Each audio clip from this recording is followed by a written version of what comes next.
Hi. And when do you want to show this? Oh, Now? we have a choreography here of things that we need to show. Let's show this now, or do you have something else? Okay. While we start talking.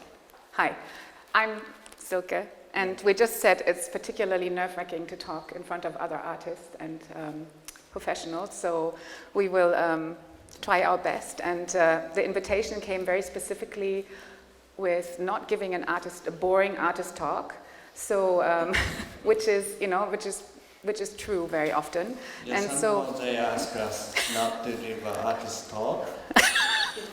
But we're the only artist in the program. The only artist in the Biennale. So we're going to do something a little bit hybrid. So we thought we would bring things to show each other in a way and have a conversation about it. And we're going to talk a little bit about, as Stuart just very eloquently put it, our shared interests or our different approaches in terms of making and looking at paintings versus performing or looking at performance and how they might meet. And I think we're gonna show a lot of things that some things that we've worked on together, but a lot of things that influence us and that we're interested in, and also things that may have that are important for the works that we have in the Biennale at the moment. Yeah. Right? And, we know each other since 2009. Right. But we never talked more than 2 hours. Because we live in, it's cities, yeah. This is the opportunity. Or at least not alone. So when we were preparing this yesterday, we thought we should do this more often, And but so we wanted to start with, showing you maybe the very first time I got a call, from Japan because Ei wanted to use some of my paintings in a performance was in 2007, I think, right? Yes. Or was it 2009? And we didn't know each other then. And I had just done an exhibition there. The paintings were there, and you were the next exhibition or something like that. Yeah, it was 2009. Right. Yes, and first time. Well, at that time. Actually, 2009 was the first time I did a solo show in Japan. After based in New York for a long time, and this is the first time I was do some art show in my own country, and I was trying to figure out what kind of situation I can sort of relate to, and to be honest, I actually didn't know how to start, and. So in the beginning of my idea was I was trying to relate some of 10 years of performance that I've done in New York and somehow restaging them in a performance gallery space. And I already, because I come out sort of my practice somehow come out of this, I say a kind of hype of performance art, especially in New York. A lot of institutions started to embrace live performance within the institution, and I somehow more interested to engage with other form of artwork which has different production timeline. Mm-hmm. So painting has its own slow process and its own subjectivity, and history too. Yes. Yeah. Mm. So and then I found out your paintings already has a citation to performance art history, and I was very interested dialogue between performance and object, not making a separation between not mm-hmm. I didn't want to specialize. I'm doing live performance, so I'm better than object. Right. I didn't want to simplify. I think maybe we should look at what it actually looked like, so you get a bit of a sense of it. But it was interesting for me because it really had nothing to do with the painting being a backdrop. I think that's really important, or even a prop, but being more of an active agent in the performance. So I wasn't the active agent. I wasn't there. I just gave my consent to what was going to happen. But it was kind of an interesting proposition to have the paintings as objects taken off the wall and have them be, have them be looked at in a different way, or proposing a different perspective for an audience, And I thought that was, almost like pressurizing the paintings a bit, but in a good way. I can talk a bit more about. Actually, I have three videos, and to be honest, this video I made in Kyoto, I don't know how much I sort of engage with your painting. What? Not. But, move on. It's a development, This is first encounter with your painting, and I try to guess the scenario of your paintings, and let's say this is just documentation of first encountering. Then I show the work from Frieze and Artissima. Right. See, this is the three paintings that sitting over there was actually your paintings based on the blank. They have motifs, and painted in silver metallic paint of 60s. Postmodern dance motifs taken by Yvonne Raynor and Trisha Brown, singled out poses, and I was using metallic colors so that the paintings would disappear depending on where you stand in relationship to them. So it's not a bad photograph, that's actually how they can work. Coming in and out of focus. But you really can't see anything. Video, right? Nope. So we are trying to make your painting perform within a gallery space. Come on. Yeah.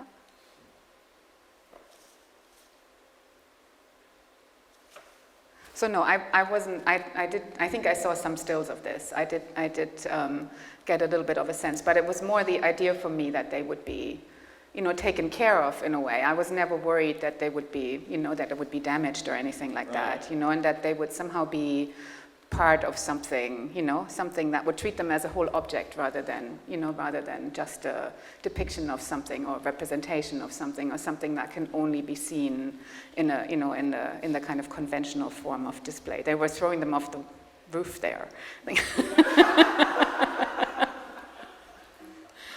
And maybe we should move on to the next iteration, because then we actually met and talked about it, and Ei had been invited to do something in London.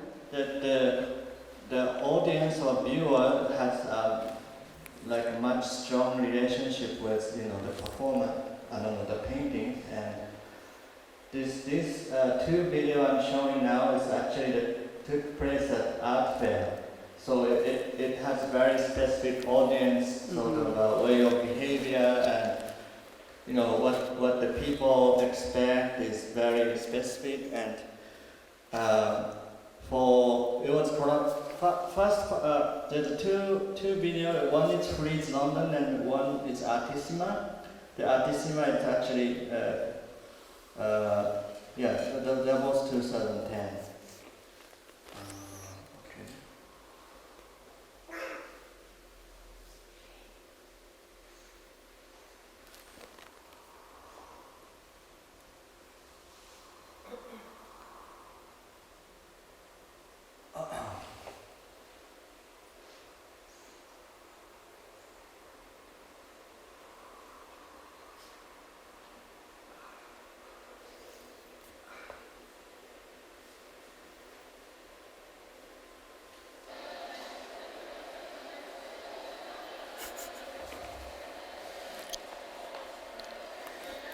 this is a performance over like 1 week of art fair. It was collaboration between Carl Holmquist, he's a poet, and the name of project is called Poetry Park, and then Silke's painting took sort of a liaison to carry participant from the art fair situation to outside. So this was very theatrical with the hole in the wall that was left once the painting was taken away. So that was very specific to the art fair context, to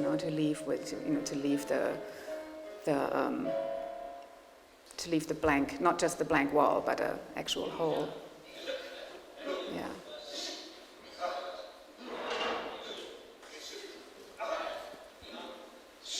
The volume, okay.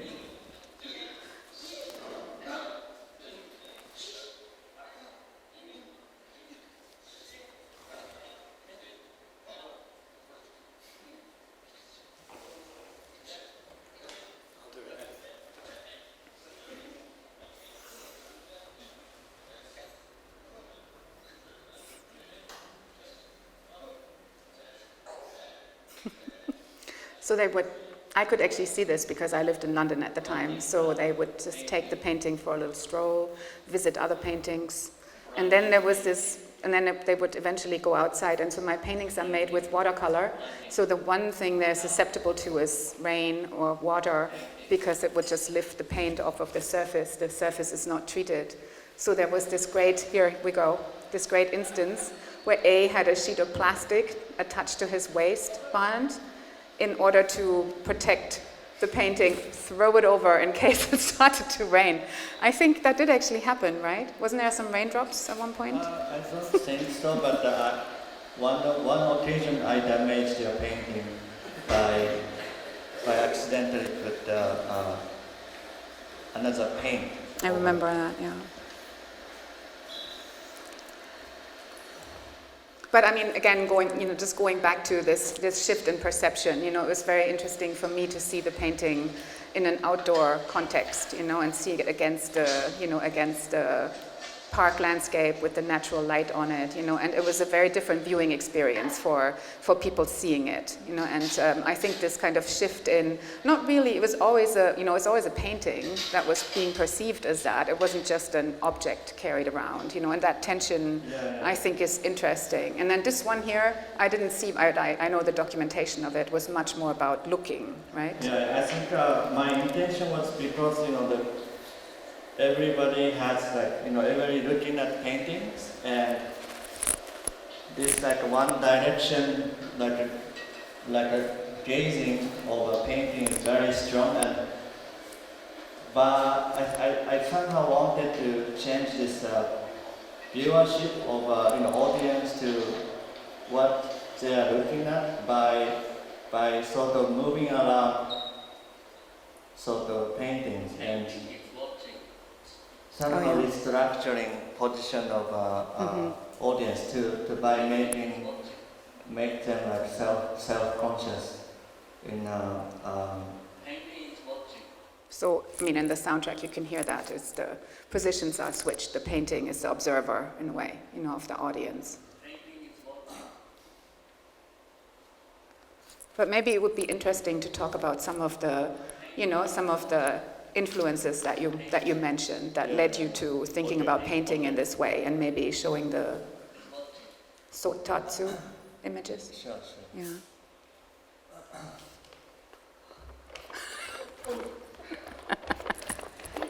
Sorry, you have to also operate this. So where's the picture? Here. So I brought some image of a painting that may be interesting for this talk because I think each one of us has specific interest to a painting and performance, and I wanted to introduce this painter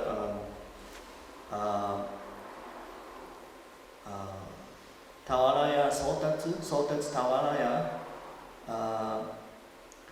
She's a 17th century painter from Japan, more like a craftsman, and we didn't have this idea of a painter like in the West, and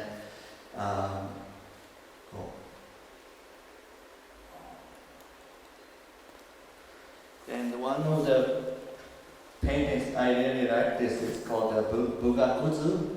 It's a picture of dance and music, and this is actually sort of a standing screen, and each panel sort of have a different program of dance choreography. So there's actually a 5 choreography is within one panel, and this all the choreography actually comes from from China or Korea, and all the gestures, not the specific individual choreographer's gesture, but somehow the choreography exists within the genealogy. And also this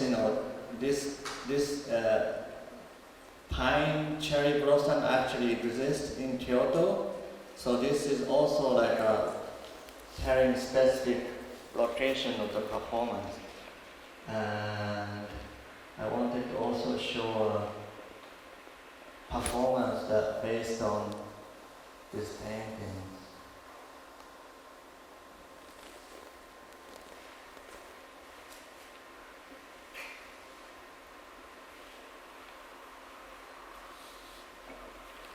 I'm just going to try and open this door. It's dry. Let's close it again because it's really hot. It's all very hot. Is it doable anyway? Yeah? Okay, let's see. There's some current.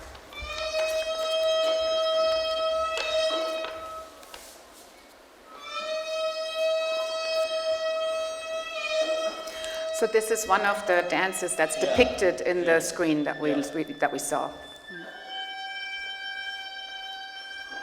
And it's a traditional dance, yes, right? Actually, it is Japanese dance, but it's come from a continent, so it's kind of like international sort of trans-Japanese dance. Yeah. From where? From China and Korea. Yeah.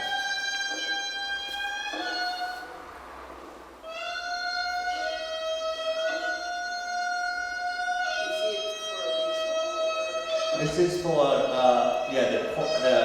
think for emperor like Shinto ritual. I think. Make it a little loud.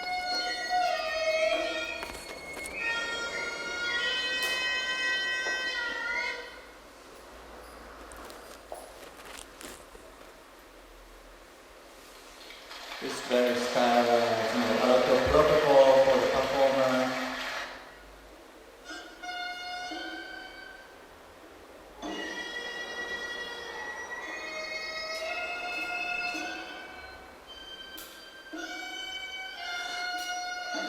The music kind of same, but it's different piece.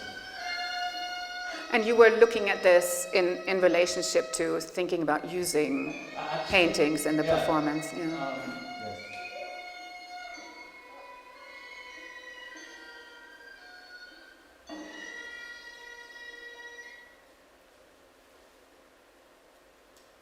Yes. This is a dance about finding a snake.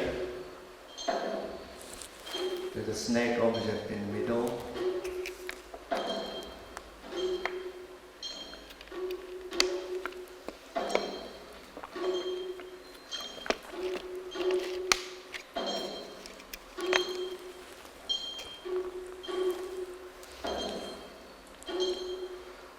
And this is a dance of old man who are dying, but he's trying to find how do you call it, the medicine, immortal medicine. Yeah. So that's within this one picture. And then the choreography of dancers are very specific to the placement.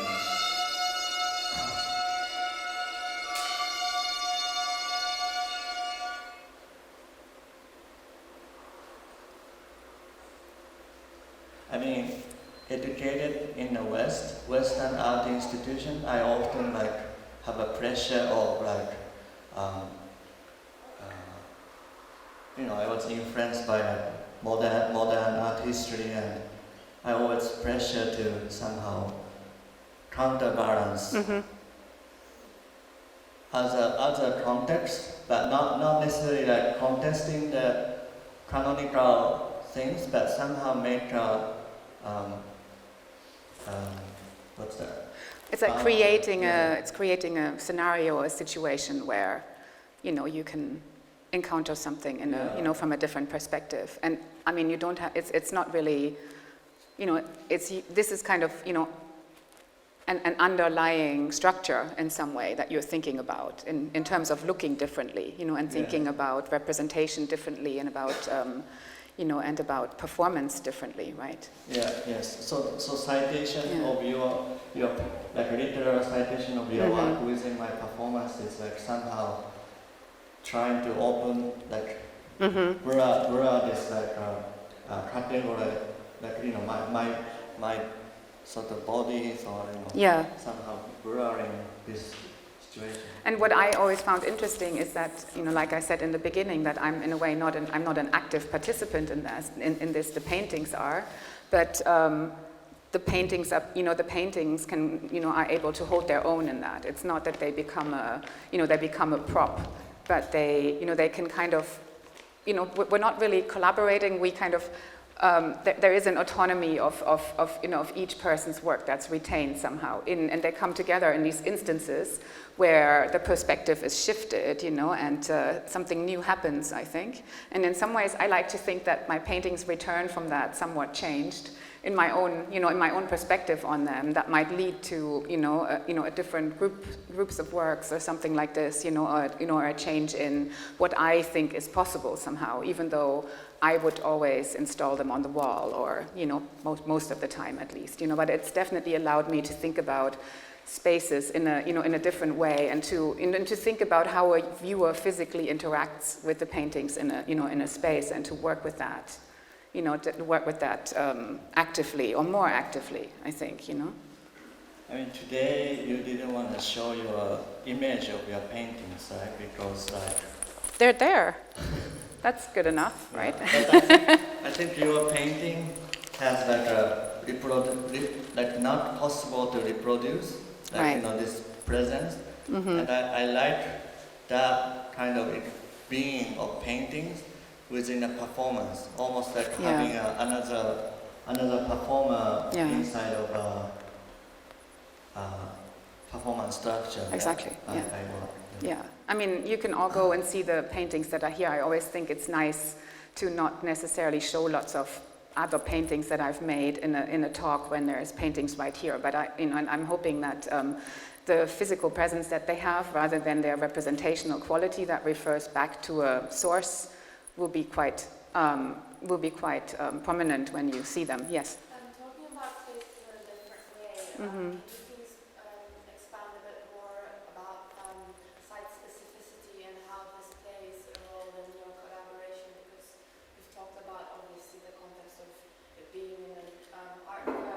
The other examples, so I would like to know in terms of the actual I don't really think I wouldn't think about it in site-specific terms. I would think about it more in theatrical terms, in relationship to staging. Thinking about a space. I mean, showing at the Blue Coat Gallery.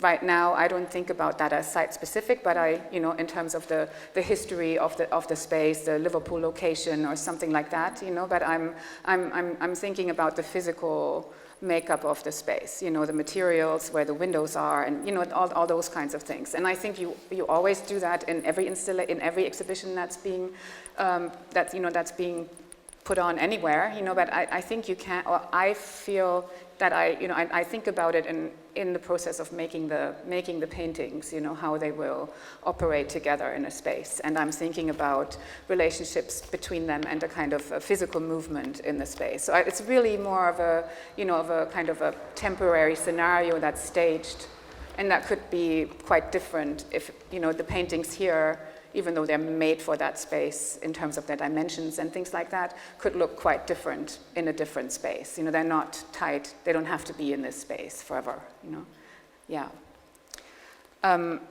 Okay, let's not lose our thread here. We have lots of stuff to show you.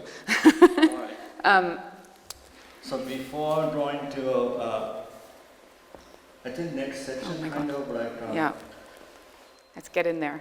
Yes. I think you should show the Gutai video, okay. And then we can talk about that, and then that will lead us to maybe more of a, kind of classical Western dance history. Yeah. Historical sort of reference is a Gutai group, the painting collective.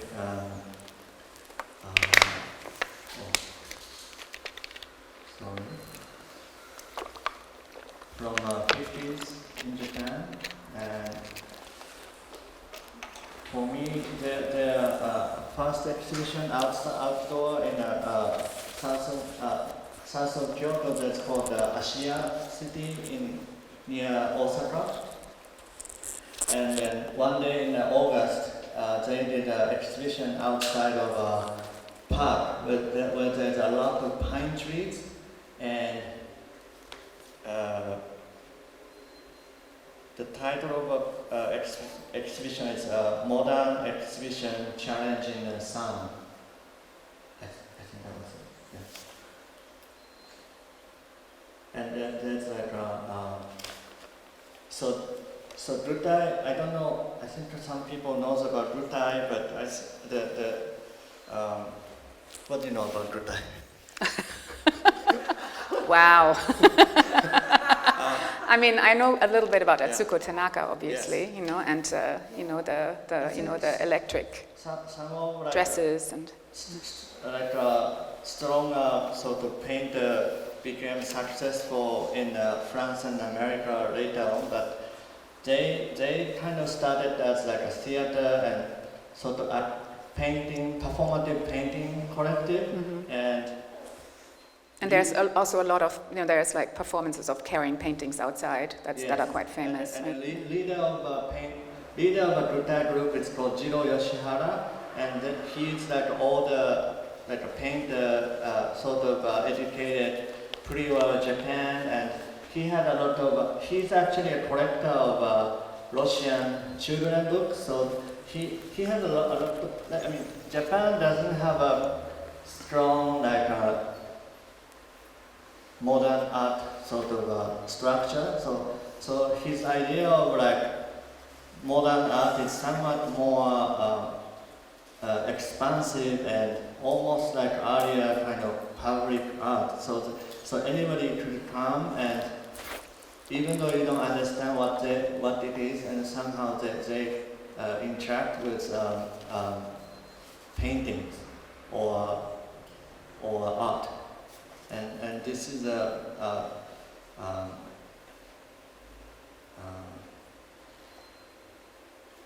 actually the artists themselves being a model of this exhibition.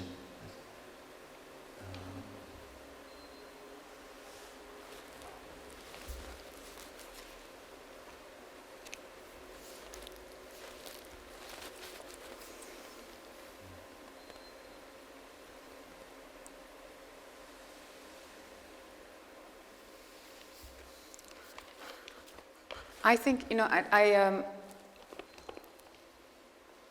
think I think what we were, I think this is kind of like the,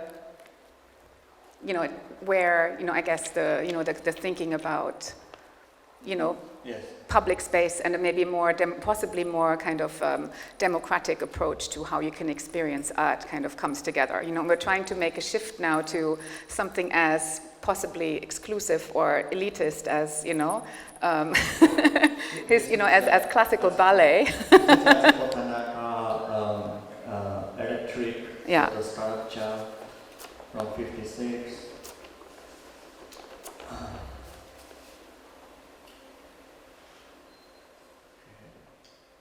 But you were saying he's collecting, you know, he's collecting Russian children's books. Yeah. So there is a. But weren't you also saying that he was very interested in kind of Russian modernism?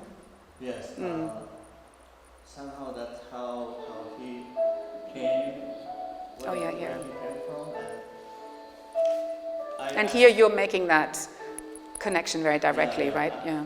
Actually, a lot of time, art historian connecting Buddha as a tabula rasa of Japanese modern art history, but I wanted to connect sort of their practice more from like pre-war avant-garde history. So the backdrop here, this is an exhibition in France, in Toulouse, right? Yes. And the backdrop is an actual Ballet Russe Yes. backdrop. Yeah. Yeah, that the institution had in the archive. And then also the music history, the modern music history, we have a lot of exchange between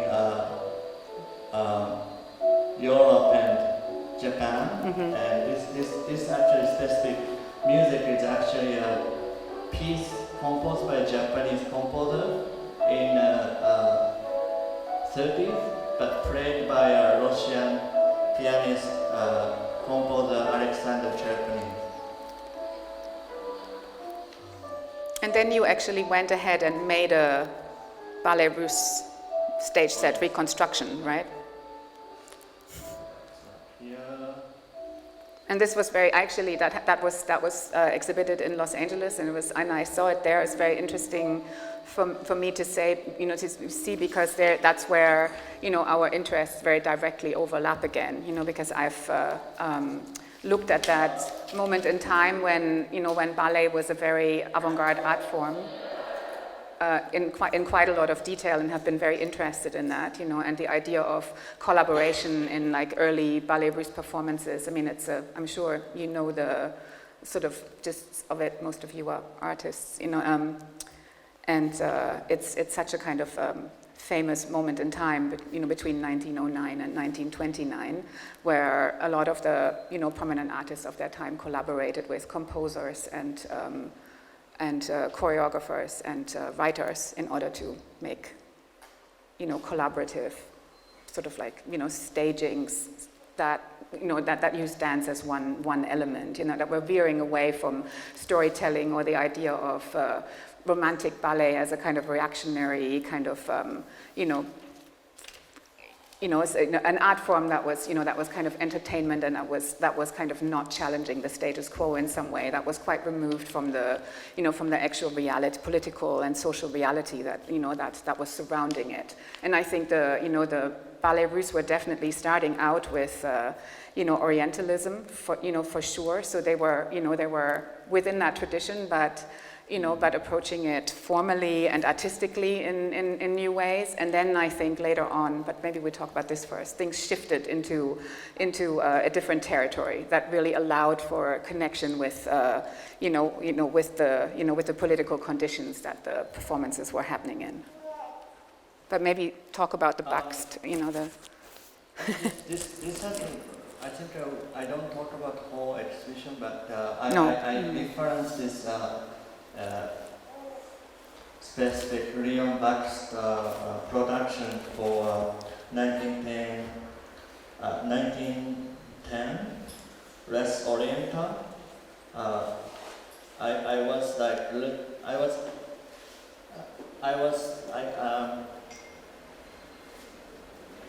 I had difficult situation like how performance artists traveling around the world every 2 weeks and doing performance in a different city. Mm-hmm.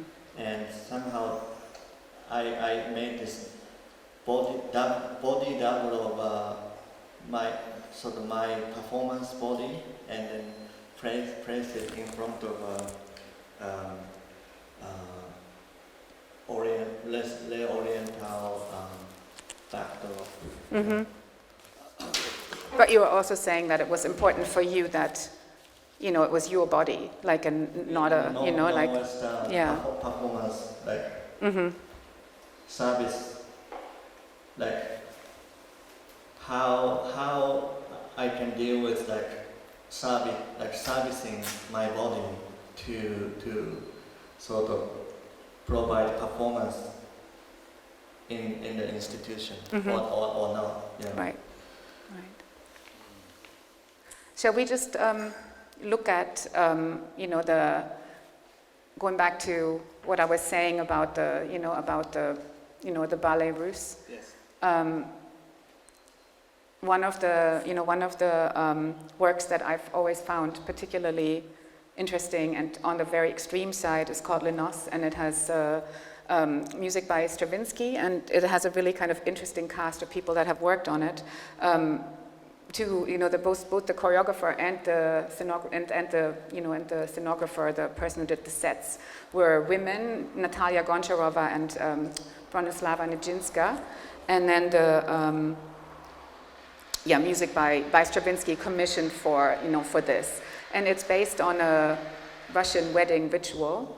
And I think when they first conceived of it, that it was going to have these very folkloristic costumes that were quite used quite often in ballet russe performances. But as Stravinsky was composing it, things really started to shift. It's from 1927, I think, and that's when it was finished. It had quite a long time of being worked on. And so she had to completely redesign the costumes because it ended up being this very austere ritual that's really basically a handing over the bride from one family into the other as a new worker in the new family. That's sort of what it communicates. There's nothing about romantic wedding celebration or anything like that. It's very austere. And Stravinsky only used percussion and voice and two pianos. And very often it's staged with the musicians on stage as well. So it has this very kind of ritualistic look. But maybe we can just watch 2 minutes of it so you get a bit of a sense of the music. This has to be a bit louder. You can't see anything. Oh, there. Can you make it louder?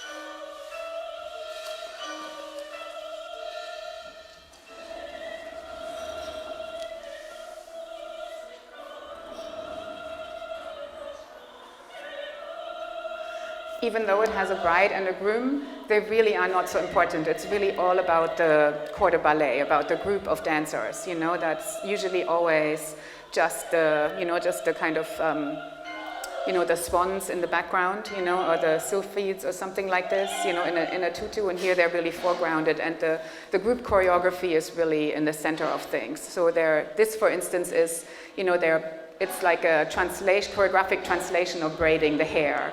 The sound, the voice, the lyrics are about braiding hair, which is part of the wedding ritual. So Nijinská really tried to find, to use the traditional ballet language, the point, the tensing on point and things like that, in order to inhabit this, this ritual, which I think is, in relationship to the music, which is really, had quite an effect on an audience at the time. Now it's a classic ballet, and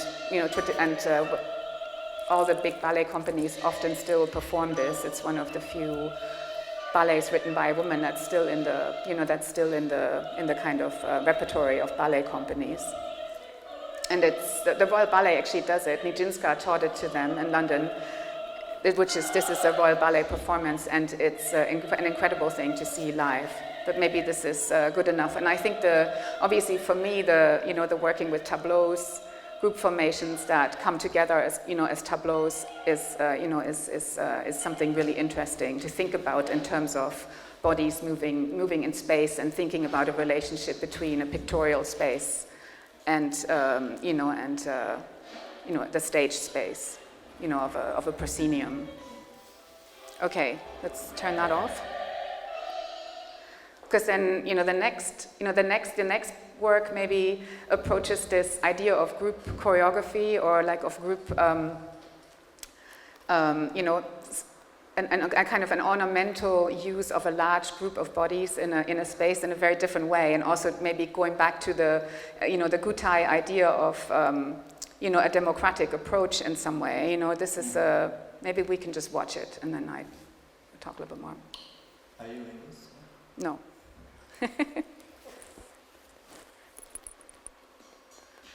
This has to really be loud. Oh, wait. Where's Stuart? Stuart, why this sound is so low here? Can you turn it up? Where is he? With the baby? Because sound is only from a projector? No, it's not coming from a speaker. This is kind of ruined without the sound. We did a sound check and everything at 12:30. We're really prepared. So maybe I can just say that this is a Michael Clark performance from 2010 that happened in the. This is 2011. It started in 2010 in the Turbine Hall, and I have a particular relationship to it because I was one of the volunteers that tried to learn this. This is the. Oh yeah, there we go. Now you can watch it.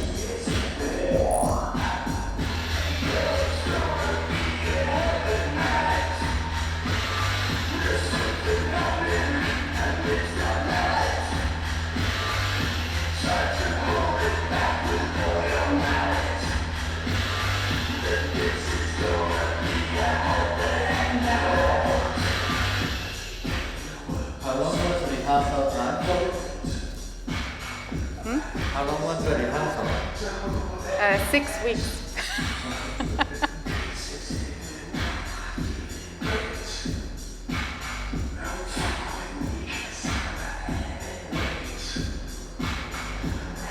Yeah, maybe turn it down and you get the idea how it works, how the movement works with the music. So the one that I learned was exactly the same movement, but different music. So it can be, and this is the performance. So in the first year, there were rehearsals once a week that were open to the public to watch. And there were about 80 people that participated in this.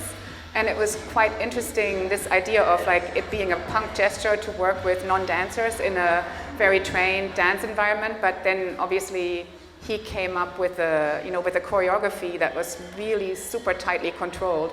I mean, most of the movement happens within a square meter. So you're just pacing around a square meter and do a particular, kind of phrase of movement, which I found to be incredibly difficult, like unbelievably difficult. Even though it was so contained, not everybody did, but but it's really interesting to experience that. It was very interesting for me, where I'd been thinking about. We'd been looking at images of painting and going to see performances, but it really shifted my perspective on things. And I hadn't really used that in my work except for this particular Liverpool show. It has a motif of it appearing in it, so almost 10 years later. Nice documentation.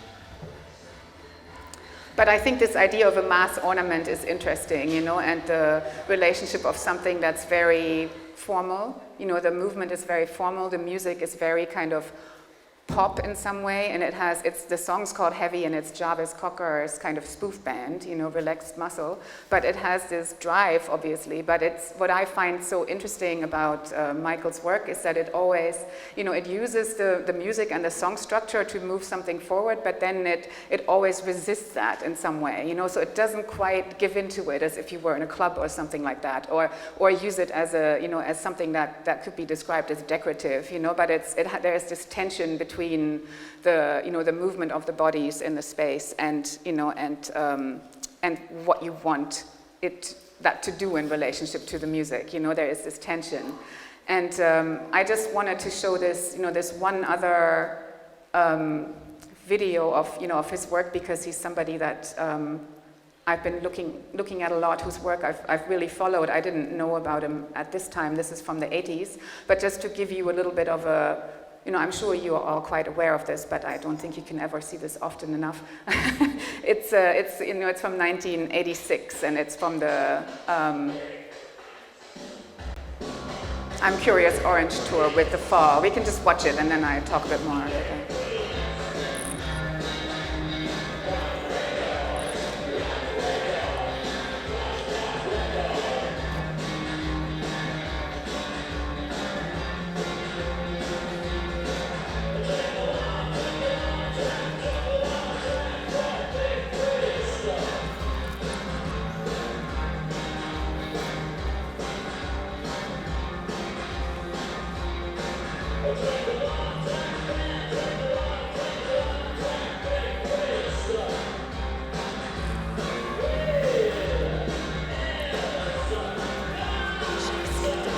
Should we get rid of this and go to the hula? Yes. Talk about this. Yes. No.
Maybe you can just play the Yvonne Rainer while we talk without sound, and then.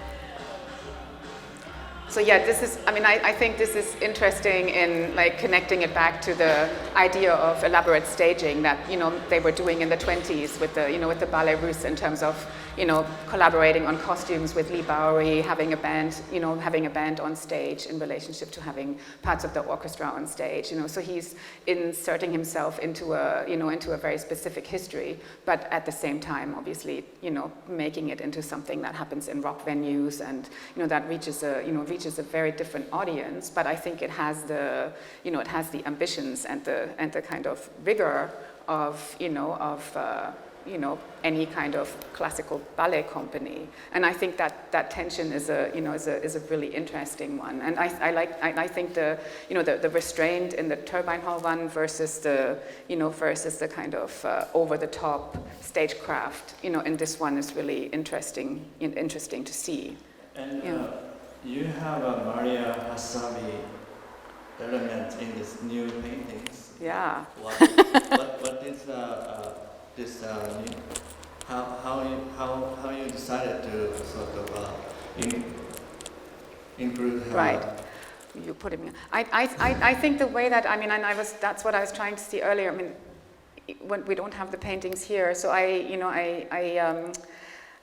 it's interesting for me to talk about the references and really talk about the references rather than just about the details that I'm using. But I think I have to feel they're mostly things that I've that are out there in the public domain somehow, and it's important for me that the reference is specific, and you can see in the paintings that this is not something that I invented, but that it's but it has a specific history. But then I think it really gets through a physical process of of removal. We don't really have to get we don't have to get into the details of that. I think it gets kind of shifted into appearing in the pictorial space, and it loses its, it has a fine line that goes back to the original representation that it's coming from and that history, and that's accessible to the viewer, I think. But really, it shifts into,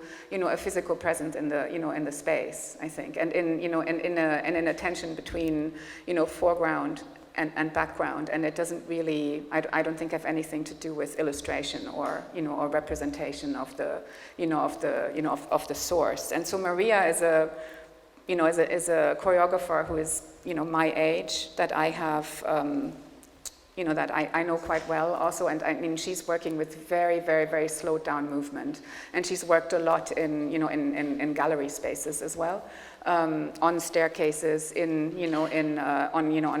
specific kind of architectural settings. That's obviously something that's interesting to me, going back to talking about an idea around space that I did earlier. And so, but really, she's one little detail in this big 13-panel painting that I made for here, and she's crouching, and I just needed a figure crouching, so so that's that's sort of how I would answer that. I wouldn't, yeah. So I kind of take and transform, and I work with drawings, so I kind of already make a lot of changes in the process. And what we see here in the background, is we want to come to the last part. So I know you're all sweating and it's getting tiring, but we did want to end somewhere. So I think we should try and do that. But what you see in the background is just maybe to give you one more maybe shared point of. This is a performance at MoMA of the most recent Yvonne Rayner piece called A Concept of Dust.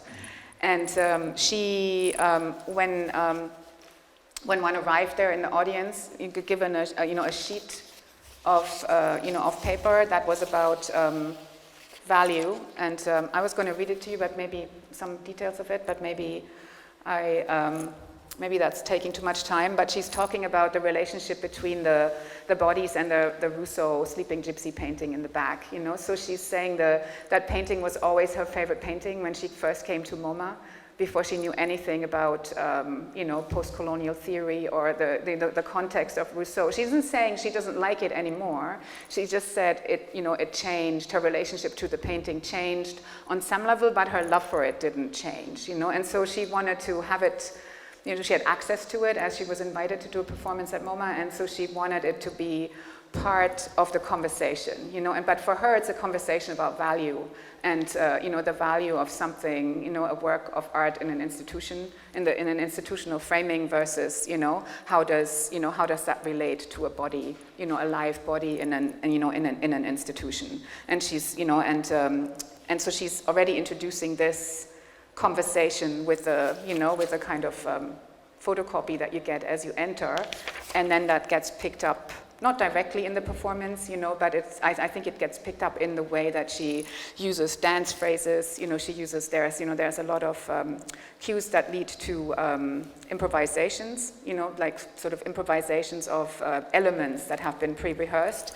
And the painting, very casually, also they have a pianist there at the beginning, and that's just there he's just there for the warm-up. Then he disappears, never comes back again. Then there is a recorded soundtrack of the Titanic sinking. So it's this kind of really over-the-top soundtrack that's playing very low. And then across the hour of the performance, the art handlers move the Sleeping Gypsy along. It disappears, never comes back, never gets mentioned again. So it's a very, it's called A Concept of Dust. So it's really all about, in some way make a proposition to the viewer rather than of a critical perspective on, how live performance might work. Like you were saying, performers traveling around, performing somewhere else every 2 weeks, and both, activating the painting, but also kind of, having it be backdrop. And we thought, that would be an interesting shift, looking at, her using this, this particular painting, thinking about, Rousseau as, this painter who painted exotic scenes without ever having visited, as this kind of fantasy, sort of like European colonial fantasy scenes, um, shifting to, again, a performance that I saw at the Whitney Museum that aided in. So Yeah. this was actually my contribution for Whitney Biennial, and I'm living 20 years in USA now, and I'm through a process of naturalization there, and I often think about what's my relationship of where I come from and where I'm going, and I actually come from hometown in Japan where we consume this Hawaiian, Hawaiian sort of cliche, sort of cultural. Like we have a lot of we have a theme park after Hawaiian things. So I always thought I kind of embarrassed about that, but when I Embarrassed. This Appropriation or whatever of Disney-fied Hawaiian culture. Hawaiian culture, and I started to actually research about what more authentic Hawaiian sort of culture and choreography, and I happened to meet with this collective in dance group in New York. My teacher is actually from Kauai, Hawaii, and she is one of the few people who teaches this ancient choreography called Furakahiko, and she's actually doing it since 60s, and in Hawaii there's wave of cultural renaissance, where native Hawaiian becomes central force for recovering cultural identity in Hawaii, and that starts from this Fura performance contest called Merry Monarch from 1964, and of course I cannot really. I only been doing this dance for 4 years now, and I'm not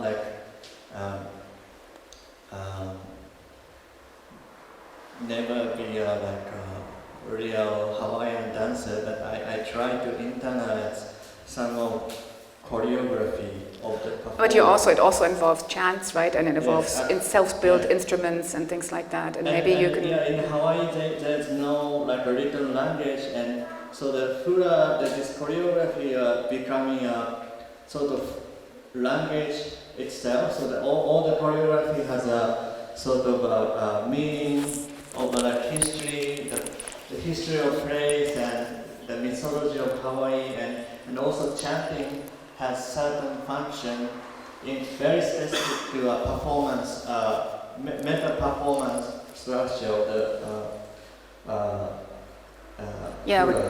so I started to incorporate this into my presentation in a different museum, and after this performance in Whitney, Silke invited me to one of her exhibitions.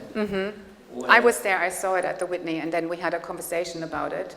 It's really an amazing thing to experience the first time you see this group of dancers, because it's really a completely different thing from the, the Hawaiian dancing that one encounters in Hollywood movies or something like that, and it's, I had never seen this before, and then Ei talked a little bit to me about the tradition and and I found this idea that it operates like a language that, that passes on, and, a tradition that passes on knowledge about, about the island, about particular traditions via, movement in relationship to chanting, and then, having this, you called it the Whitney Museum of Hawaiian Art, right? So you kind of made that, you made that kind of emphasis on, what was maybe not included in the collection or the, or the kind of remit of the Whitney Museum very, very clear. So then we started talking about, could this happen somewhere else, and then we started sort of experimenting with this. Yes. And, but maybe just show a clip, and then, because we need to. Okay.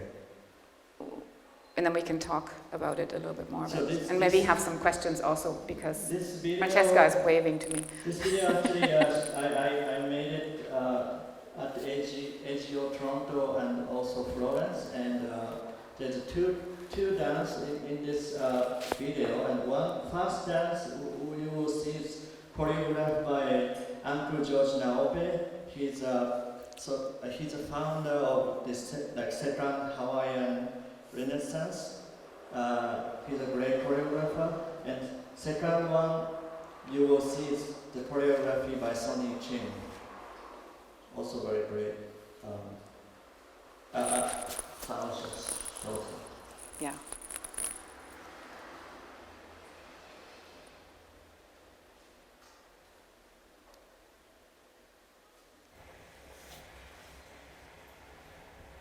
This is a footage from Big Island, Hawaii, summer 2014. So they have always constant eruption. Just this year it was a really terrible one. Yeah. That's still happening. So their relationship with land is very specific. So even though sometimes lava destroy the house, they have a they have very different.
What is a password?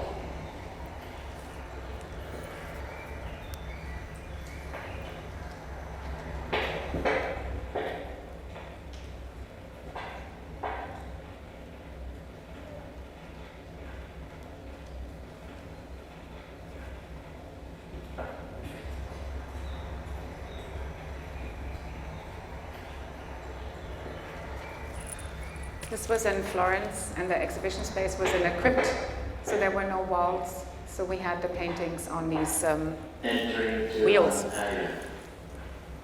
Or a museum. Entering to the stage to perform.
With your performance, we always have to ask a permission to the ancestor and also the future if we can perform or not.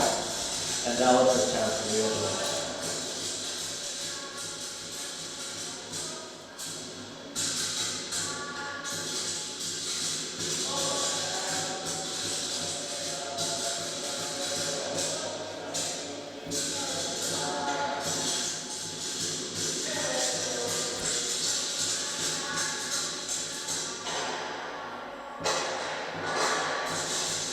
You're very good, I would say. Look, that's A.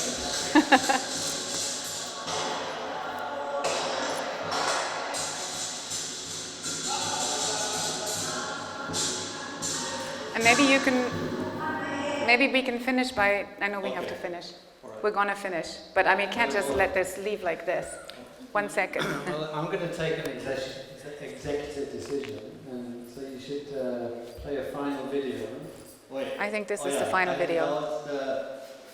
Because it's very hot and that lava has made everyone feel twice as hot. And then... Okay, this is the last one. To the bar. Yeah. Okay. Was it too long?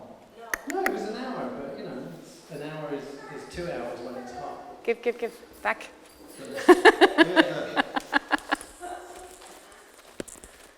We needed to get to this. Makes sense, right? I mean, it's a lot of material to look at. I'm sorry, but what I wanted to ask you. So this is the last video, as Stuart said, and it's the last video anyway. And this is this is in terms of coming full circle, maybe in a way. This was a big painting of a landscape that I made for the entrance of the Hammer Museum in Los Angeles. It's a kind of public walkway. You can see it from the street. And the curator really wanted to invite Ei to come with the dancers, the Hawaiian dancers from New York. Yes. And it's almost, now that we were talking about it today, it's almost like as if I had, in some way, before you saw the other exhibitions, small paintings,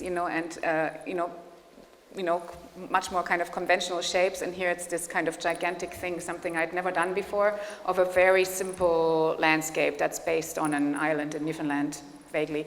But it's almost like as if I had, in some way, answered to the paintings and made a painting that that would work for the for the dancers to address it in some way, or to somehow do them justice. Yeah. I don't know, But I had wanted to ask you something else, but maybe about because I think it's very important that you are part of the group, and that you are performing with them, that you are learning the movement. And I'm wondering, you're saying you had a responsibility as coming from Japan towards, in some ways, rectifying the kind of populist experience or like consumption of hula in Japan, in order to kind of help. So it's a kind of a preservation of a tradition that you feel yourself being a part of in some way. Still unresolved relationship for me, also for Japan. But somehow, yeah, I'm continuing this by actually physicalize the choreography. Yeah. Right. I think, we need to end somewhere. Sorry we took so long, but I mean, it's really, to kind of gel together two sets of concerns and try and make them meet, you really have to show some material. So I hope, if you have, I'm sure you have lots of questions. You can ask us over a drink. Thank you. Thank you, Ei. Of course, just to stop.